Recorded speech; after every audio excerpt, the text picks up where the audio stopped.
From youth age, it's my passion of the game, and I want to play at that time when I was a kid, and I grew up. I do love to coach, and I think I like to promote the sport, and I always have a good vision to see how can we grow better players, how can we have top level players.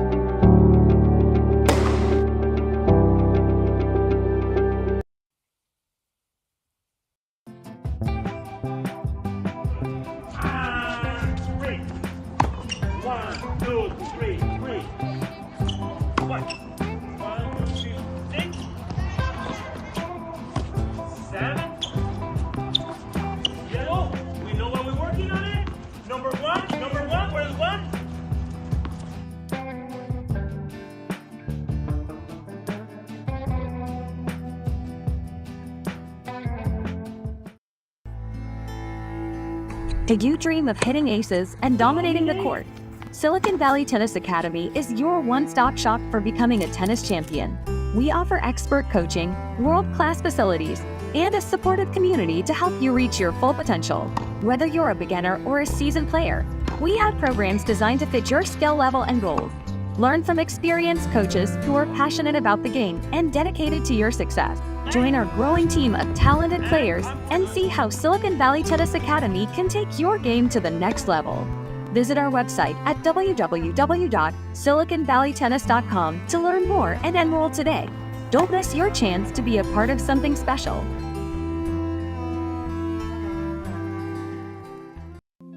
Welcome to the Silicon Valley Tennis Show. I will be right back.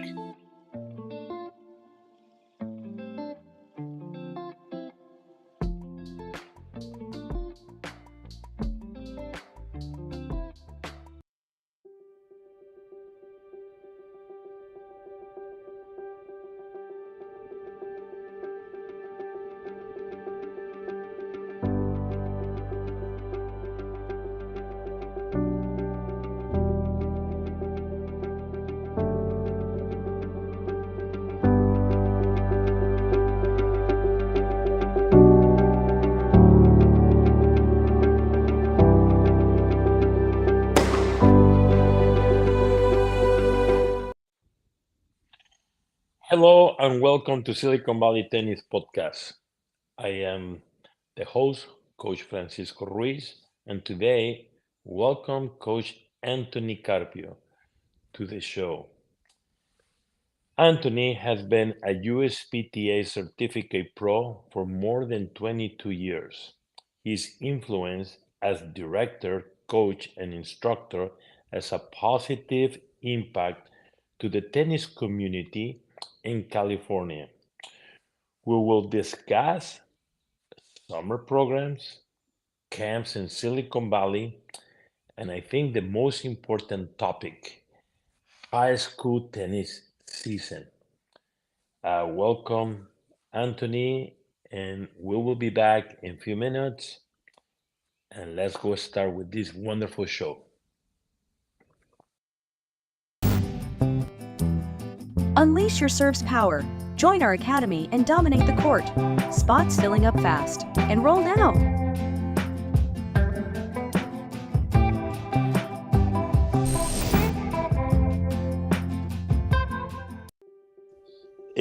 From youth age, it's my passion of the game, and I want to play at that time when I was a kid, and I grew up.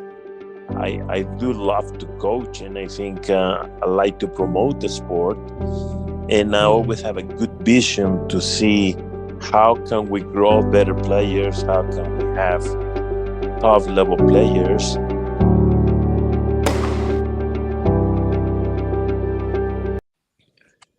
Anthony, good morning.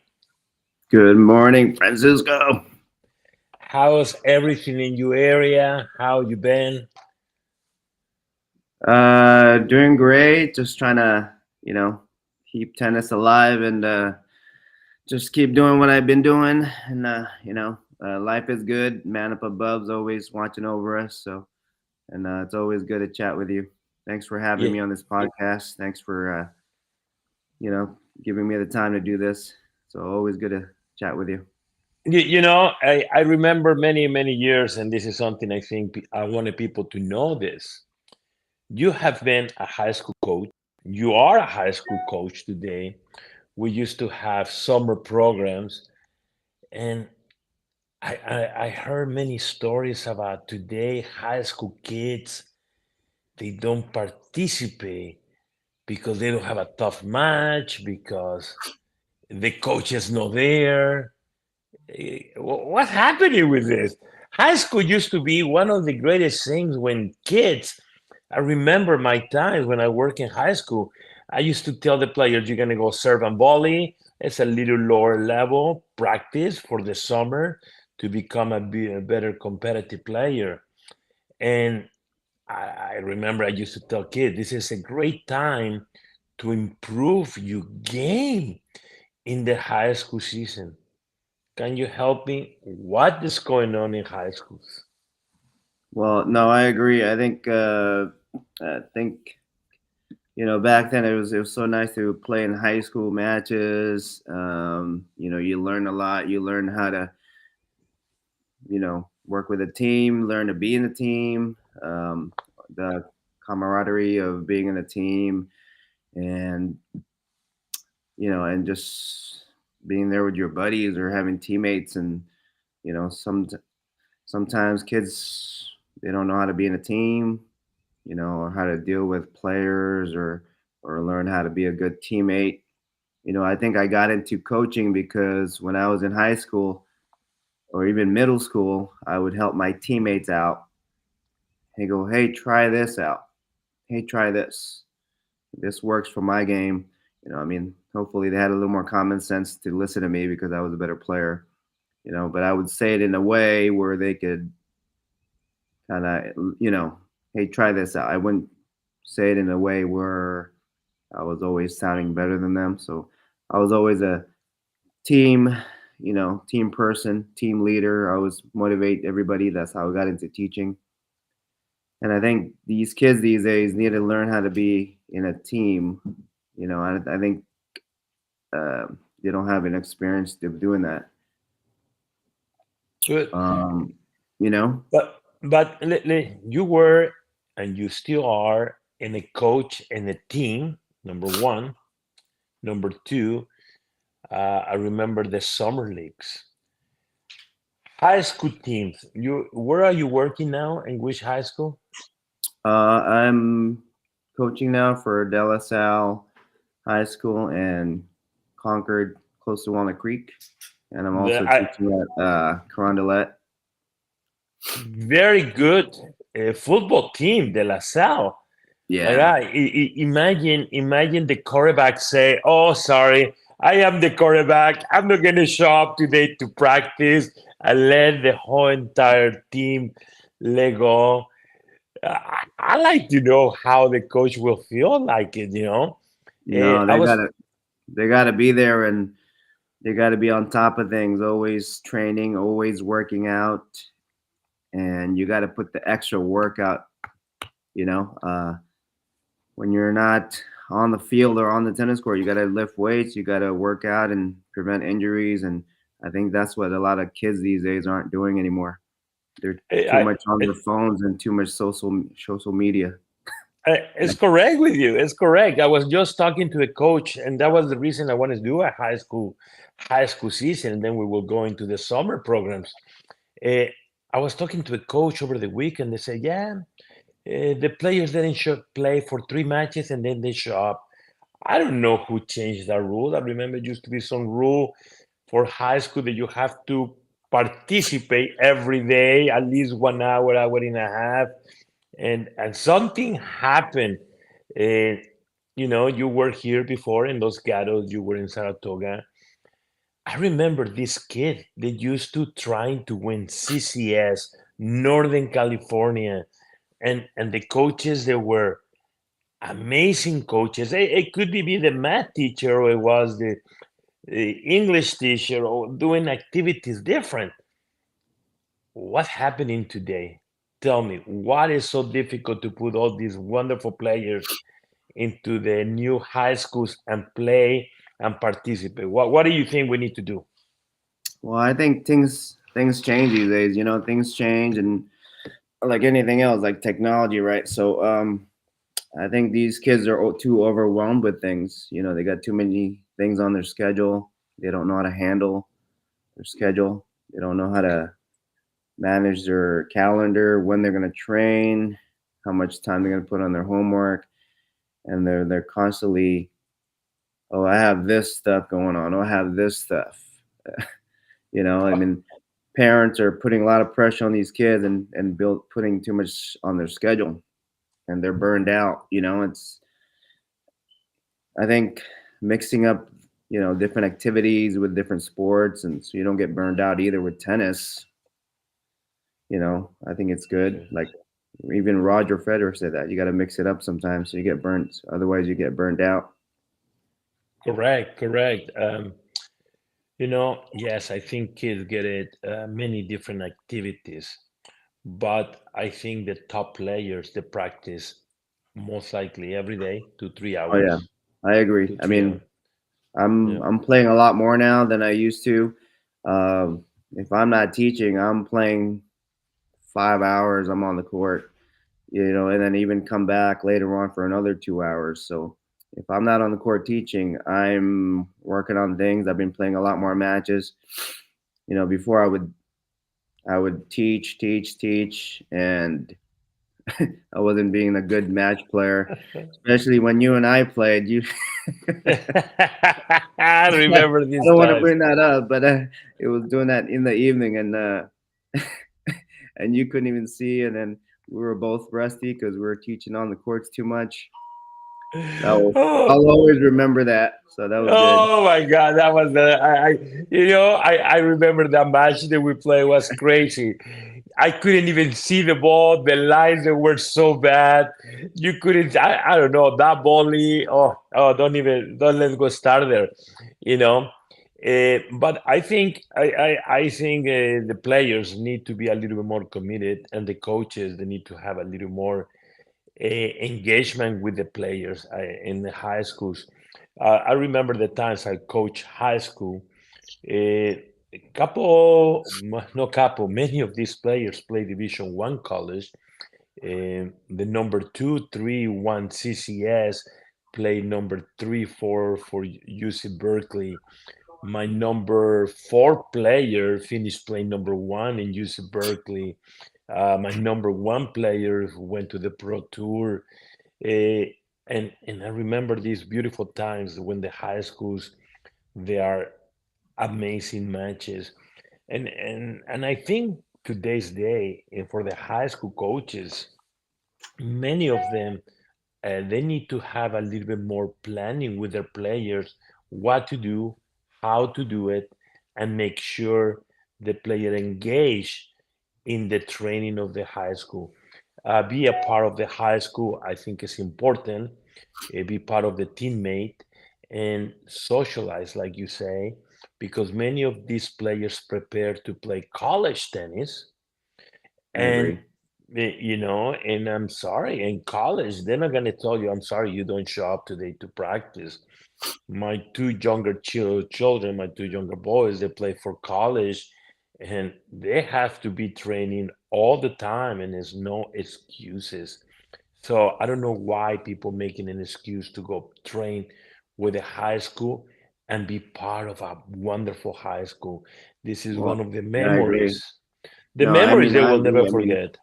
yeah, no, I love being in a team, and you know, I get fired up. I'm pretty competitive, but it's also teaching these high school kids, you know, about life, about uh, you know, how to deal with things. A lot of these kids can't handle it because the mental, you know, they can't handle it when they're stressed out doing a point. Or I got a lot of players sometimes they're breaking down right now, and some of them, you know, and part of it is sometimes the coaches put too much emphasize on winning instead of learning how to coach. You know, there's a lot of great coaches out there, but there's also some other coaches that can't walk the walk and can't talk the talk. But you know, they need to guide these kids how to deal with those mental issues, or some of them are having a little anxiety attack because they don't work on their breathing, they don't work on their positive self-talk when they're on the court. You know, there's a lot of negative self-talk when they're on the court. Oh, I can't do this. I I don't know how to handle this. I can't beat this guy. This guy's too good. I mean, how are you going to learn if you don't try? But how are you going to learn if you don't show up to practice? Exactly. Well, you know, I mean, how are you going to, you got to play those matches and you got to practice on and off the court how to You know, defeat those demons, you know? yes, yes. I remember, and even to today, we have couple young players in high school. They are going to the high school practice, even like in an academy program. I want to make sure the high school kids participate in the high school in the high school program. I want to make sure they continue coming in the evening to train with us, and I want to hear how their matches go. Even I make plans for them. I say, okay, this match you play Johnny and you want to attack Johnny to his basket, making sure you lift the ball to the basket to Johnny, and every 4 or 5 shots you come to the net, and it's a great practice match. And if the player is a little bit lower and Steven has to be in the other side, I want to make sure I tell my player in the high school, I say, look, I want to see you attack a little bit heavier, faster forehand, you move a little bit better, and trying to end the points in 3 or 4 shots. And they have a tool when they go to play in the high school. And that's one of the things I love high school. I want to make sure the players I coaching, they go to play for the high school, they train, and they have a match play. It's beautiful. They have 2 match plays, sometimes 3 times a week. They have a match play, and they finish the season. It's a so quick season. You It have is. It is. 10 weeks. It's 10 week season where you have to really end it very fast. And And what, that helps to me, the high school season, prepare for the summer program. For many, many players, they're going to compete the whole entire summer in the team. And we go back again. I remember you and I, we used to be rivals competing in the middle season in the summer.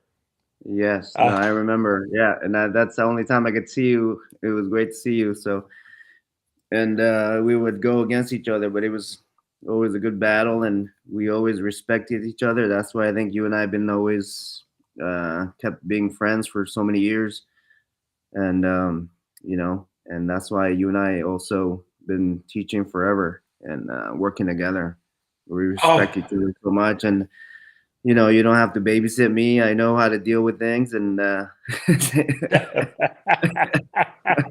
you know, and I'm so grateful for kind of like, you know, learning the way I kind of you know, been taught to teach, you know, learning the old fashioned way, the new way, you know. uh, so it's kind of just the process you and I have gone through, and the things we've helped each other, you know, throughout the years. Hey, Anthony, you say something old way and the new way. So you're talking something different. Hey, I'm Tell not me that what old. is I'm not no. that old, but I'm not that old, but Tell me, what of the games has changed? well, the back then it used to be serving volley. I grew up serving volley. Man, you better learn how to volley, otherwise you come up at net and you're just, all these kids back then, they just come up to the net, they look like a beginner, Uh-huh, uh-huh, you uh-huh. know. And Yes. back then you better be an all around player. And then I think then it started, everybody started staying at the baseline. And then now the drop shots coming back. Now the volleys is coming back. It's like it's nothing new, everybody. Every, I I used to do that all the time when I was in high school. It's nothing new. We used to do that every time. Serve and volley, come in, volley, drop shot. So I mean, you got to be an all-around player. You can't just be a baseliner. You know, I mean, what happens when that tactic doesn't work? and you don't know how to bring somebody in, or you don't know how to lob, or you don't know how to hit a touch shot, or you don't know how to slice because somebody, you're hitting the ball too high. You got to slice and hit the guy, have to lift up. I mean, some of these kids don't have this variety. And then they go nuts when they can't beat the player, where I can't help you because you don't have any tools or skills. But you don't think so that has to do with the coaching a little bit to give them the new tools? Definitely. Or the type of player that coach is, Because I think you are great, I know that you're not that old like me. I know I worked with you when you were in college. I worked with you in college, and I remember when I used to say you need to do liners, you need to sprints, and you need to serve, come to the net, return a little bit more than the middle, deeper, heavier, and I think that's something we need to do with the players today. That's what one of the wonderful things of Silicon Valley tennis in the summer. I try to utilize the time for the players. Some players come 3 hours and they train a lot. You have been with competition against me. What do you think we need to improve to make these players better in the summer? That's what summer program is about. No, I agree. Sorry to interrupt, but I think, the kids don't understand the how many hours you got to put in. It's a process. Okay. It's a process. I'm still learning, and some of them want to skip the process. You take lessons, you take clinics, but then you don't play matches in between to work on those, weaknesses and strengths. And then you go play your matches. These kids take lessons, take private lessons, and then they go play the matches. And then they're wondering why they're losing because they don't practice the things in between, or they're too afraid to lose. So I think they got to play those matches where they're working on things, whether it's mental or whether they're going to be coming in. They got to put in the hours. They got to put in the time on the court, and they got to be mentally strong. Not everybody works on their mental strength. So how can we work with the mental strengths? You mentioned a little while ago breathing. What else? You're very good in these things. What else do we need to work on the mental strength? Pumping yourself up. You got to create that emotion when you're down love 40. Everybody tends to give up. When you're down 2-5, everybody thinks, "Oh, I'm done." You got to practice those situations in a practice match and try to work on coming back. And thinking that you're not done, and changing the body language, changing the attitude. The self-belief to be able to come back. What you will do? What you will do this in the summer, or you will wait to start?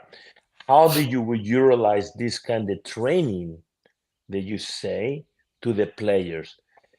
What moment that you will use the breathing? What moment you will use the Geyu Tao? What moment that you will pump? One of the things, depending of the tournament, I don't know if you're aware, some tournaments they don't let you say "Vamos." They don't let you. The referee, you said it again, you have to stop. You will get penalized. So it's something I think that one. Even I was just talking to a college coach a week ago, and today even college. When the player make a winner, the player in court 3 has to scream "winner," or the players in court 5 they say, I have one more game. So they have to pump up themselves. And this is a very good, they will win the league in the Northern California, this college. And I was so surprised to see them screaming. The player in court 1 is screaming for the court 3.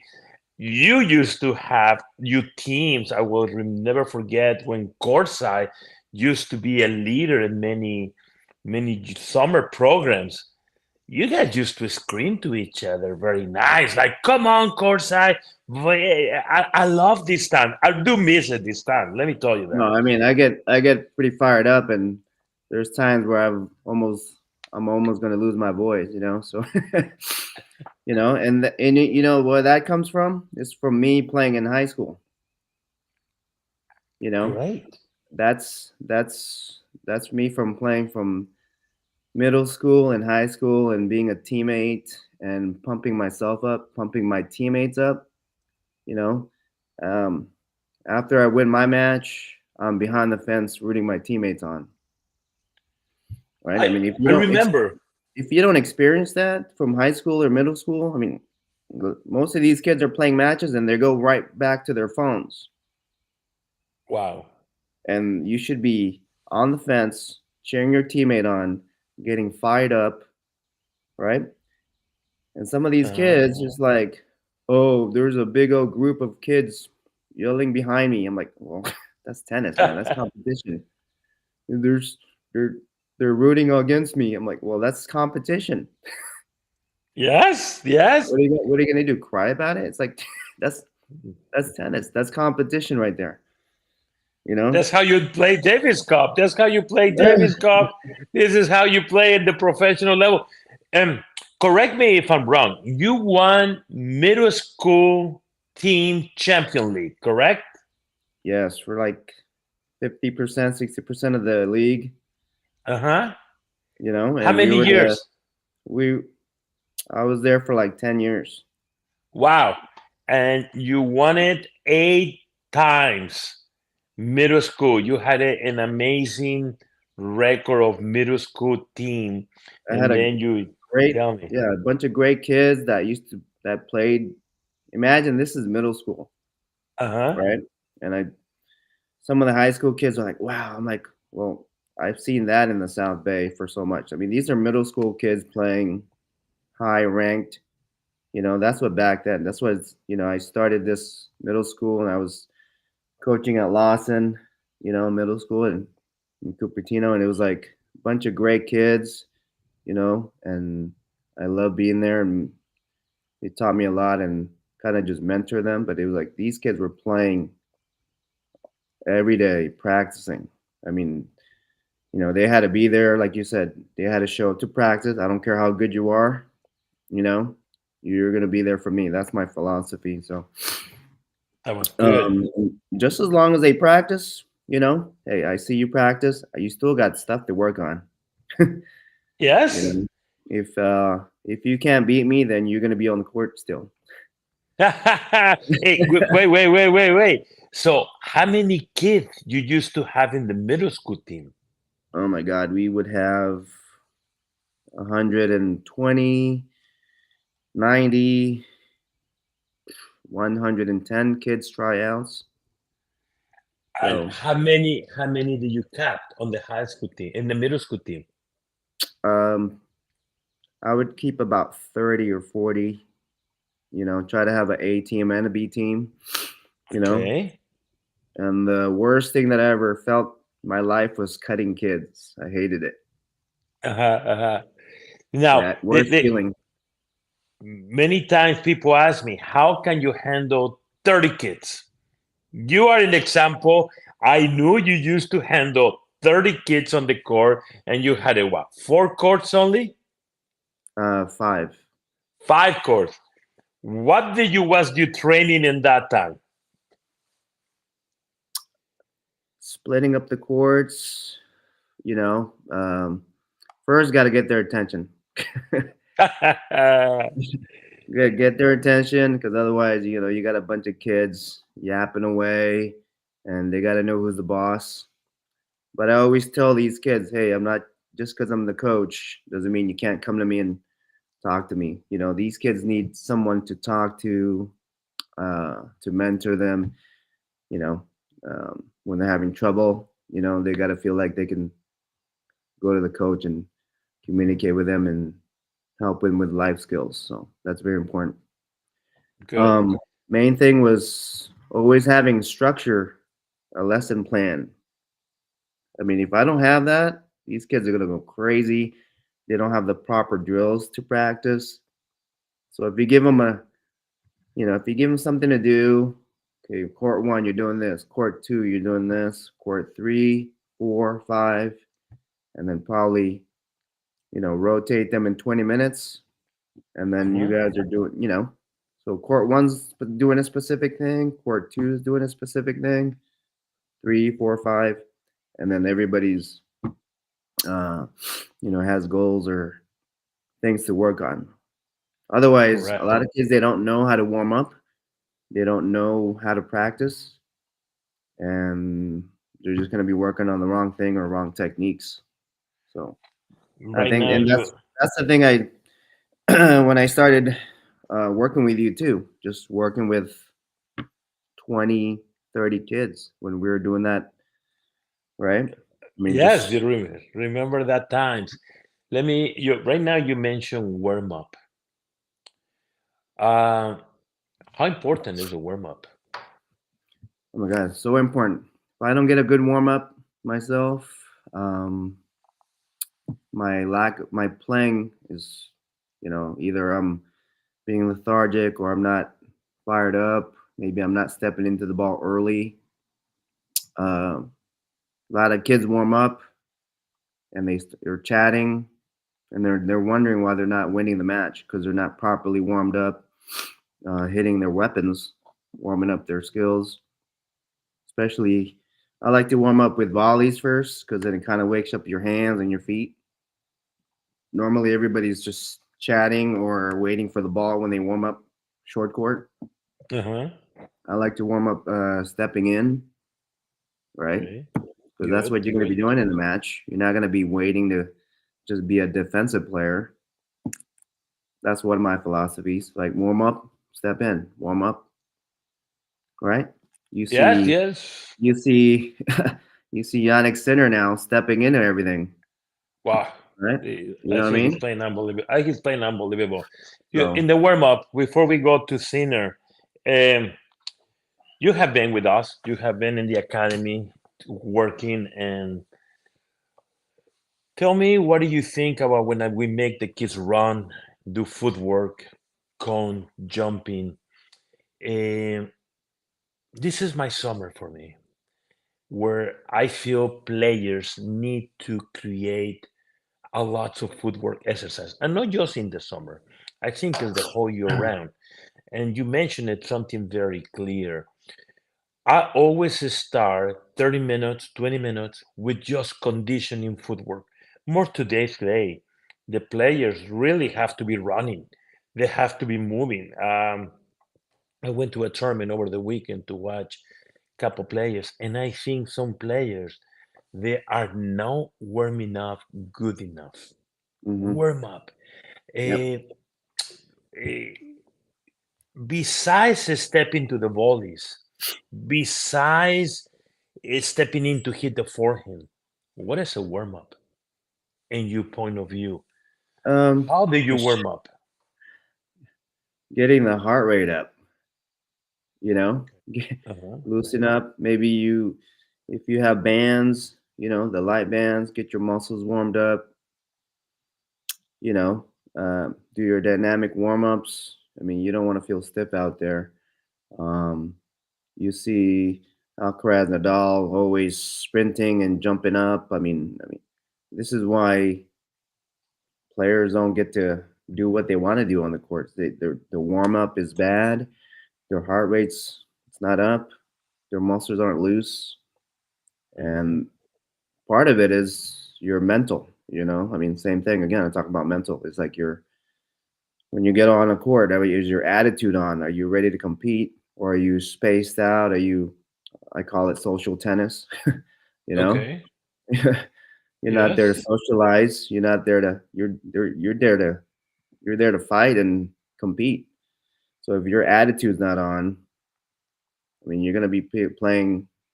You're not gonna be playing your game. I make sure I'm not talking to anybody. You know, um, if I'm quiet, everybody knows. Oh crap, he's quiet. dangerous. Mm-hmm. You know, jump rope. Get your hip flexors right. I Yes. think a lot of kids these days don't know how important it is to work on your calves and your Achilles. Your ankles. Uh-huh. You do a lot of running. I used to do legs a lot in college, just all legs, and I never gotten injured growing I, up. I think because I build up my legs so much and my calves and my ankles, and that correct. and it's a running sport, it's a sprinting sport. You got to work on your sprints. So Mm-hmm. Yes.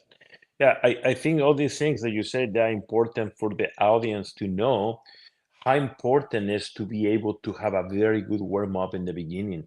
And when you have a good warm up in the first 20 minutes, 30 minutes, good warm up is so good for you physical condition to try to don't get injured.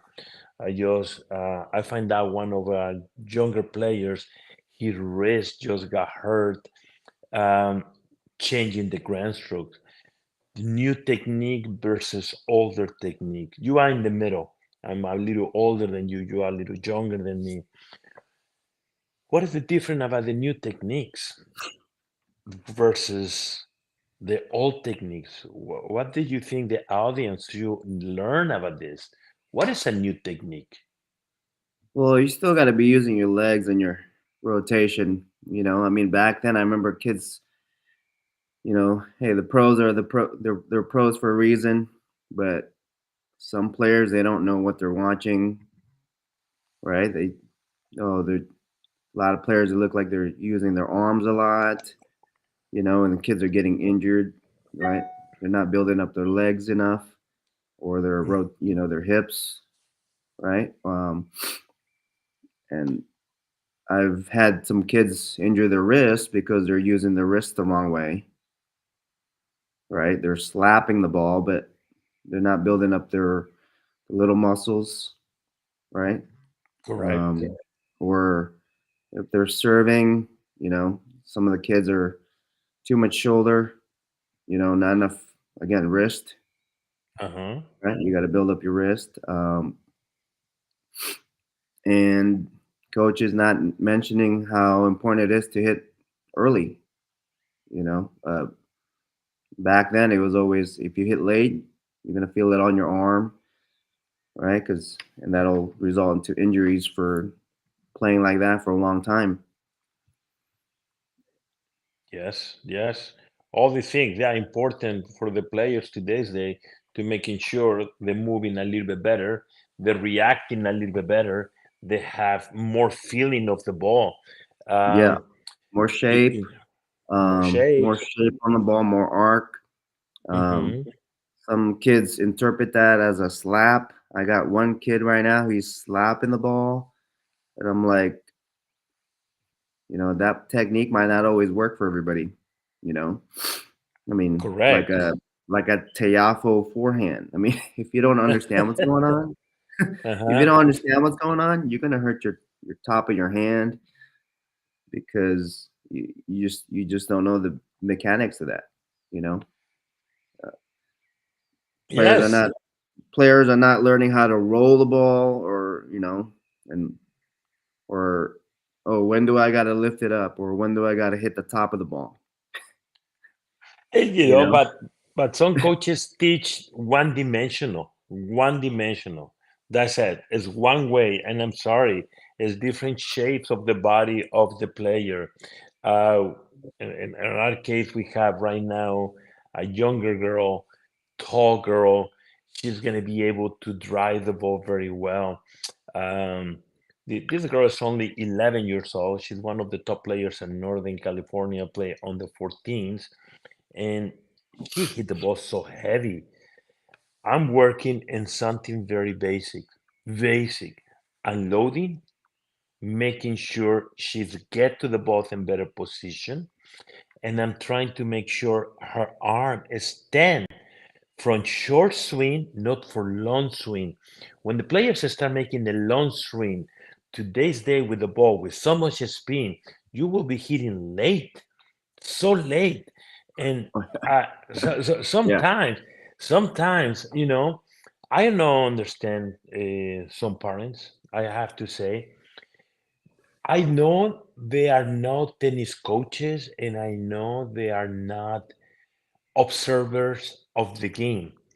But if I see my kid is having a humongous swing and the ball is going over their shoulder and my kid cannot race to hit the ball on top, something is wrong. I think parents need to be a little bit more learner of the game, not just hear the coach, observe different coaches. You just say Tiafo. Tiafo forehand is very awkward.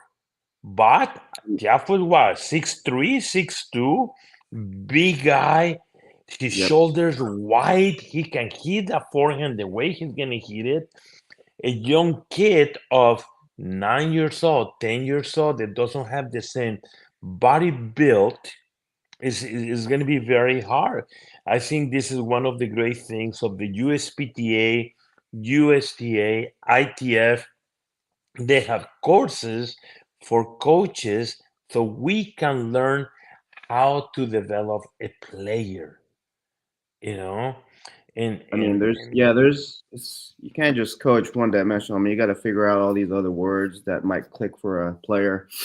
I mean, that's why I always try to find other terms or other ways to, everybody's different. You got to figure out how that kid plays or how that kid learns.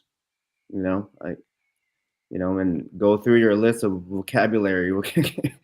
I mean, whatever that is going to click. I mean, I've taught some people, it's like, oh, you said that word, that clicked with me. Everybody's been telling me this for so long, it never clicked. And then I just use one word or show them one way, and I got my own little tricks. you know. so so you grew up playing with wood racket, with metal racket. What racket did you use? Sorry, I'm not that old, but not that old, but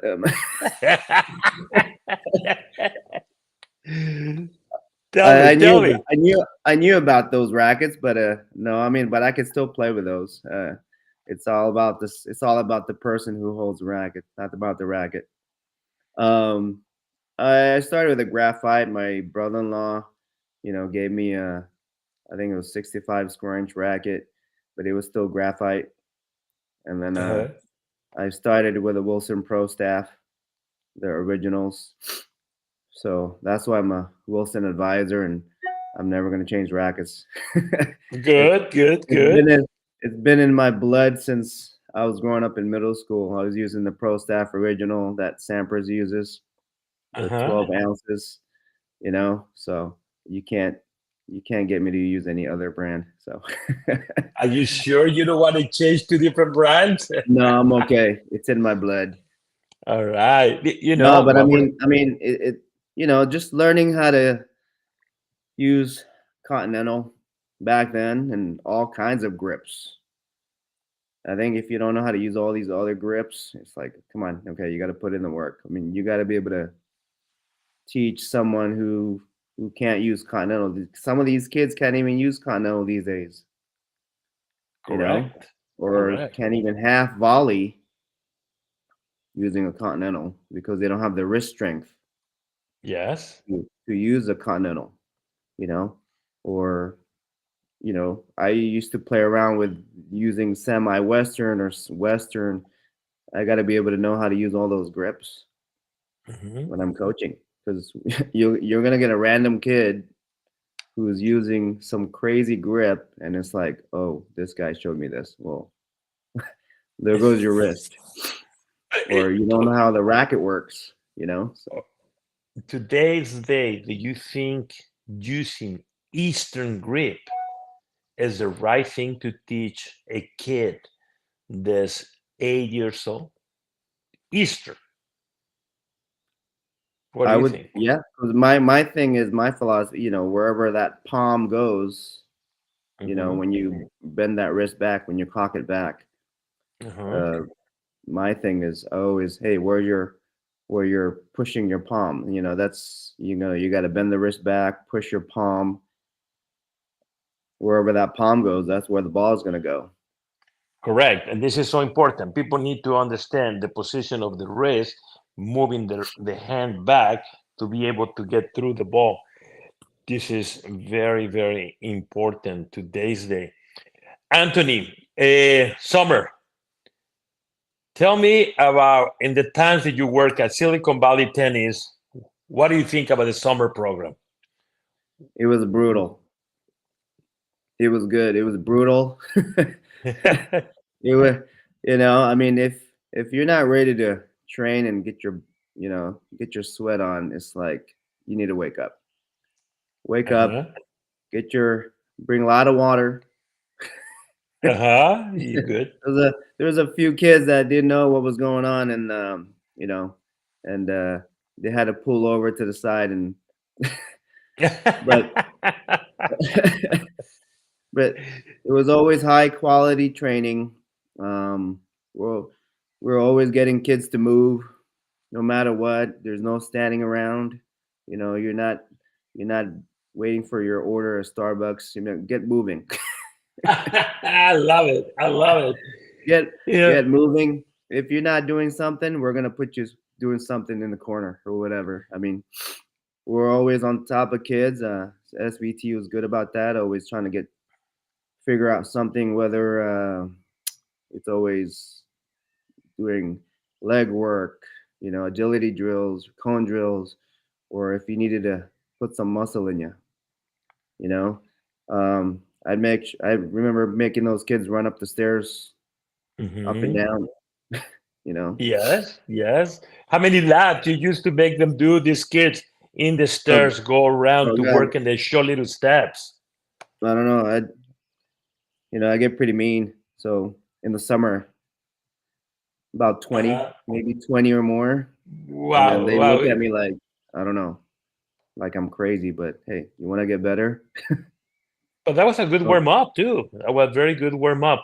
Do you remember any of the players and the time that you used to work in the Silicon Valley Tennis? Do you remember any of the top players that we had it?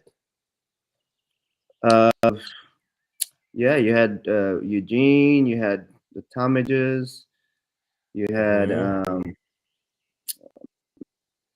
we can go down the list. You remember more of their names. No, but you just mentioned three names very big. Eugene Moneshki, Northern California #1, 14, 16, 18, play Division I college. And then you mentioned the Talmadge. Talmadge play #1 doubles in University of Notre Dame. And that was an amazing powerhouse. It was an amazing powerhouse where Silicon Valley tennis players came. We had players coming from Marin, from Sacramento to train with us. Michelle Lamb, another of the top players. We had it. It was a powerhouse, and these kids, they would do whatever it takes to work. We used to take them to run.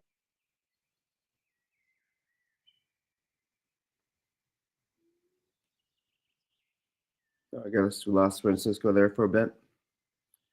We'll wait to hear back. I think we are back. We are back in action. We used to take the players. We used to take the players to run in the hills and go hit in many things. That was unbelievable. I hope so. This 2024, the summer camp, it will be the same. We have very good players, and we have top national ranking kids in the academy. I agree. I am looking forward for the new generation. We have, like I say, many of the younger players under 12, under 10, playing 14s. I'm looking forward for develop and for the new players. They are intermediate. I don't know if you remember. I will never forget this story. I had a kid from Japan, a Hero.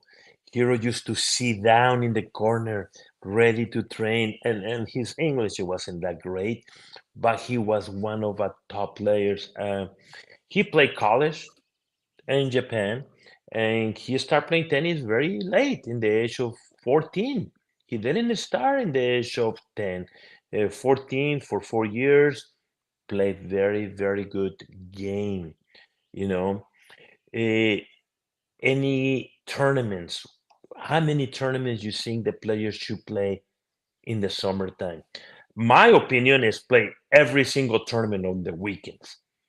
And because you train in Monday to Friday, regardless your body is tired, you compete over the weekend. What is your opinion about this? Um, yeah, we still got to make, yeah, they constantly playing, but we got to make sure that you're managing your time, otherwise we can get injured, but they're young. you know, Yeah, they're young. Get your butt out there. Stop making excuses. Um, yeah. but I think just managing the time and the scheduling, same thing. I mean, play as many as you can. You're young. Get out there. I mean, you're only gonna get better. Especially your attitude and your mental is gonna get better. Play as many as you can. Play as many matches as you can. Play practice matches. 11 pointers. I don't care. I put players out and put them in a situation where they're down 2-5.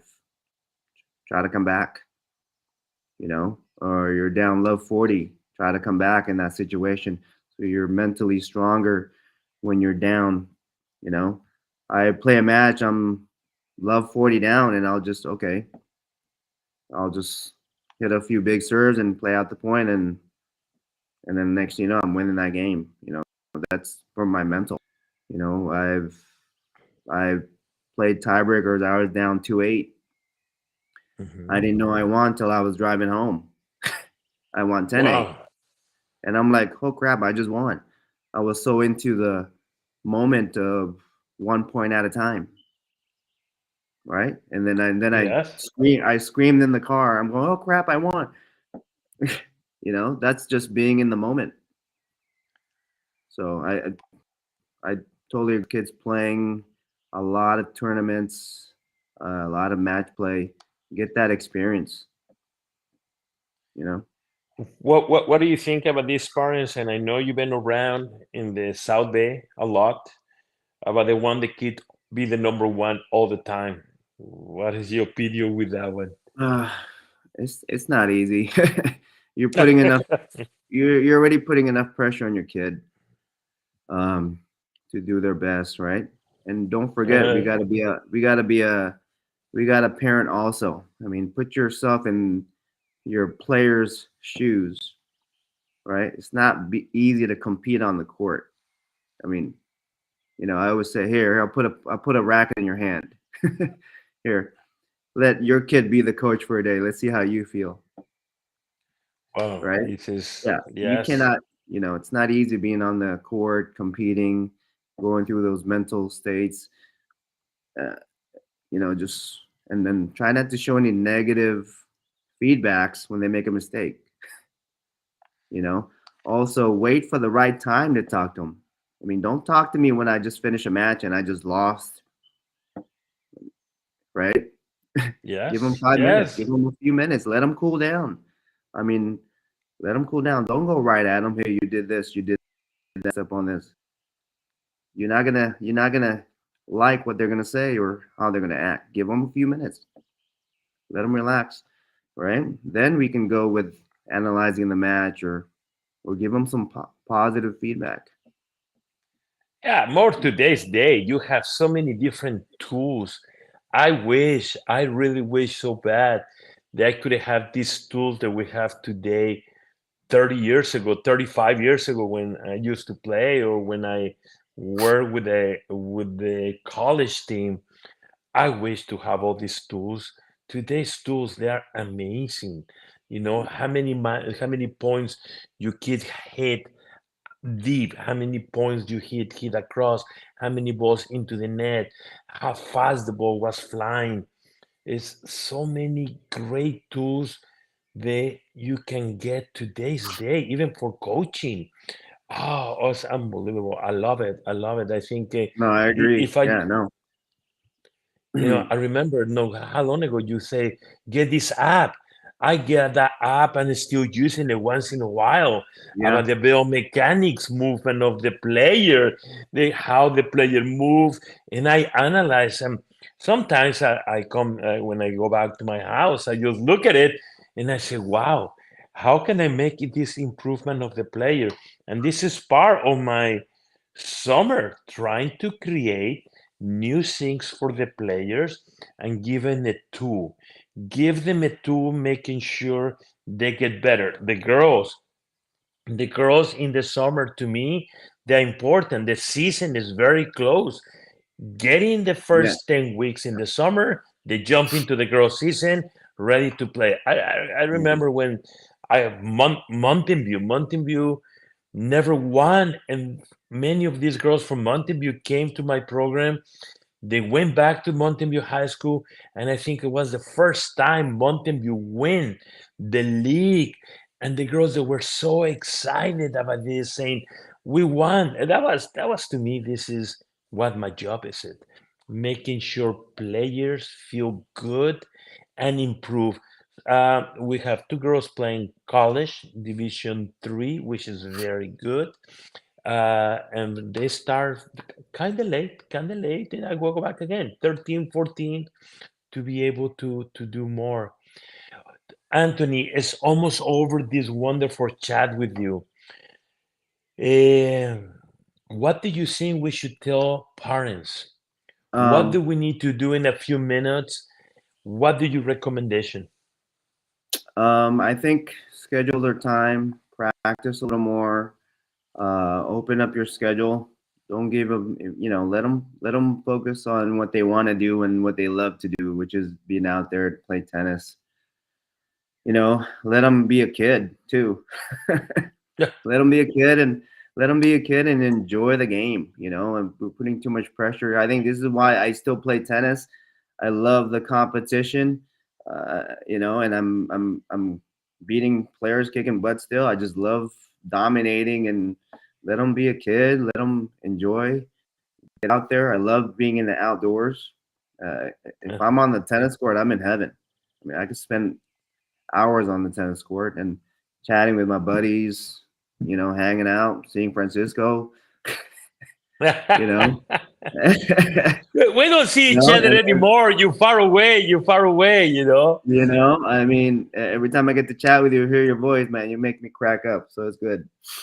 That's So, wonderful. and That's I love. wonderful. We both love what we do, and I think we go above and beyond of just coaching. I mean, I love hearing things from these players, especially after they go to college, and just, hey, you've changed my life. You've helped me improve mentally, physically, and that's what it's all about. You just say the last few words in there when the players call you back and they say you changed my life. Um, if you want to be in the show next week, I will have a player. You might remember this name, David Araiza, and I will have Chris. David came from Mexico in the age of 9 years old. He has a great story for the summer. And Chris came from New York.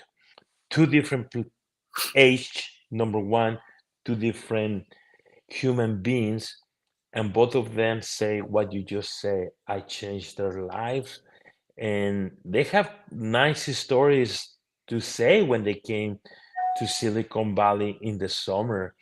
These stories, I like to hear the people hearing this because they are two people that never knew them in the past.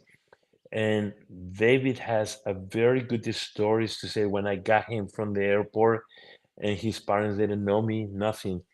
So that will be wonderful. Anthony, it has been an amazing chat with you about the high school season, about the summer season. Has been very, very good. Thank you to join to the program. Thank you for being a part of my life, and I hope so. We continue always chatting about players, coaches, games, strategies. That's one of the greatest Yep. things. No, thank you. Thanks for always being there, and it was good to be on your podcast. Thank you. Okay, all Many more right. years, buddy. In my case, I hope so. I work 7 years, maybe 8 more years. I don't know, depending on my skill level or my body. I like to come back to compete. I'm looking for a doubles partner. Okay, I'm looking for a doubles partner. I know we're a different age, but I was able to compete in 5-5 not too long ago. 5-0s. You and I, we did it. So why not? If we're able to go back to play, and I'm able to run, serve and volley, come in, chip and I'll be charge, waiting. I will be all right. I will be there. I'll be Thank you so waiting. much. All right. Thank you so much to everybody, and I will see Thanks, you guys everyone. next week. All right. Thank Man, you. thanks, everyone. Thank you. Phil. Three. 1, 2, 3, 3. 1, 2, 6, 7. Yellow. We know what we're working on it. Number one. Where's one?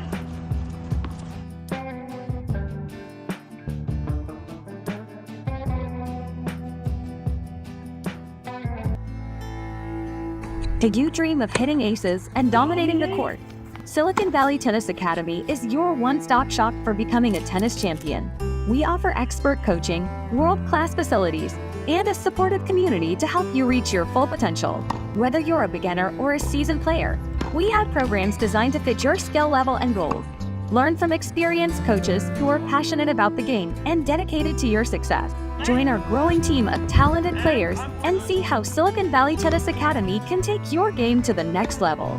Visit our website at www.siliconvalleytennis.com to learn more and enroll today.